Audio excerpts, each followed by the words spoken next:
Səhər saat 8'dir. Hal-hazırda Gürcü yaylağındayıq.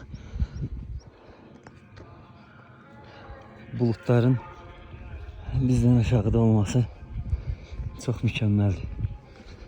Dağlarda tez-tez rast gəldiyimiz hadisələrdəndir. Mənzərənin möhtəşəmliyi göz önündədir yəni. Bu hissədə də yəqin görürsünüz, çoban evləri var.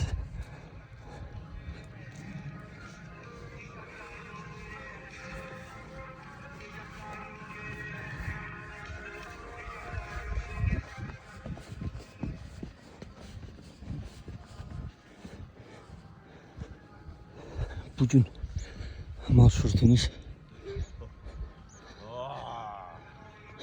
marşrutumuz bu hissə ilə davam edəcək. Burada təxmini bu dağda çox möhtəşəm mənzərə var. Üzü Oğuz istiqamətində. Oğuz çox əla görünür oradan.